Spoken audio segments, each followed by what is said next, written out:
speaking of exciting things, oh man, Prey.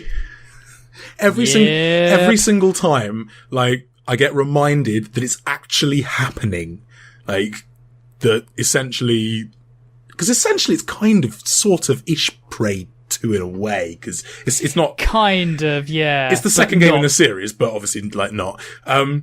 Oh man, the new trailer, some of the stuff that Arcane are doing is looking fantastic. Absolutely, like you can see the influence in certain aspects from Dishonored in terms of the animation style and the way that the NPCs look and everything. But it's the most action-packed and probably the best trailer they've shown to demonstrate what the game is capable of. Yeah. Finally seeing stuff like that goo gun, that gel gun thing that you can use to traverse across the maps. We finally got to see the enemies in sort of like more detail, other characters, because before it's really only been the main character of Morgan Yu that we've seen. And it's just...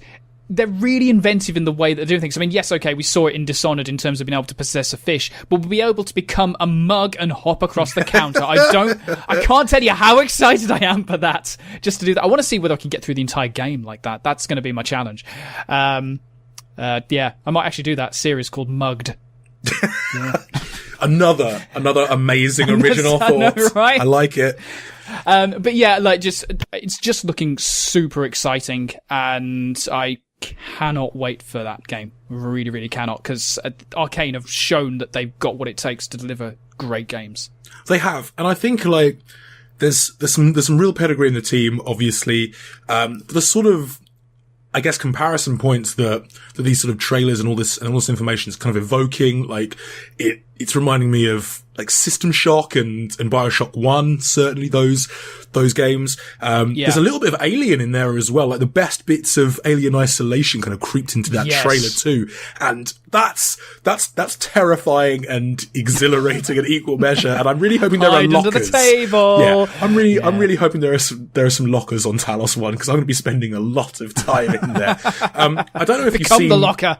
Yeah. I don't know if you've seen The Expanse or read any of I haven't, the novels no, either. It's on my to-watch list on old Netflix, but I have yet to watch it. Yeah, well, I won't spoil anything there, except to say that there are, you're getting a lot of vibes from that. I'm getting some vibes, to be honest. I just love that series and those books. They are freaking fantastic. If you're into sci-fi, if you're into sci-fi, dear God, and space opera, dear God, read those books. And watch the series. Read the books before you watch the series, maybe.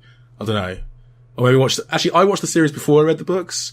Kind of Game of Thrones-ish, in a way. Yeah. Watched series 1, read all the books, watched the rest of them. So, yeah, season 2 is out this year, so catch up on that if you can. But yeah, Prey is looking great. Sorry, going full circle. Prey is looking great. And it's good to see Arcane. Book review. Yeah. Yeah, and it's good to see Arcane, stepping out of Dishonored and doing something different, and oh man, that's an exciting studio. It's a really exciting studio, and I think they've picked up kind of where Irrational kind of left off with BioShock 1 in a way. Like Infinite was good, disappeared up its own bum a few times. Yes, I have a lot to say about that game, but I will not say it. But in terms of kind of pushing the envelope for first person, I don't want to necessarily say shooter, but action experiences. Immersiveness. Yeah.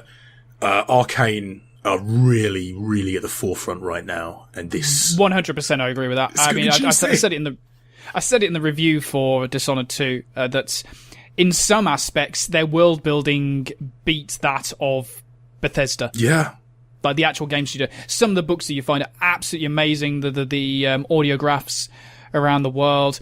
And the thing is, there's no doubt going to be some of those things around Prey as well on the Talos space station. So, I mean, I wouldn't be surprised if at some point they decide to give or offer Arcane an actual entry in the Elder Scrolls series.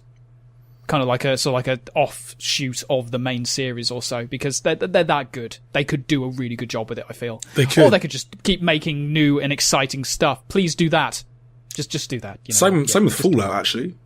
Yeah. They do a great job on a kind of Fallout spin-off. And I think actually, Yeah, I mean, we mentioned the comparison with Bethesda Game Studios, but Bethesda as a publisher are doing a really, really good job of just amassing world-building talent. I mean, they've always had a kind of a hand in that, but like, this is looking a real treat. And to touch on, another one of kind of the points that we often come back to, May release, perfect timing. Yes, absolutely. It was the right choice with Doom. It's the right choice with this. Absolutely. People will buy it. Oh man. And they'll have time to play it numerous times, which if Arcane's kind of history is anything to go by, will absolutely want to. Multiple playstyles. That I'm actually bouncing up and down in my chair. I'm so excited. Yeah, you're right. It's the right time because of course we've got Mass Effect coming out in March. You're going to have the Switch sort of like crowd, so like dealing with that for a good month or so. So May, the beginning of May, the perfect time. It's good.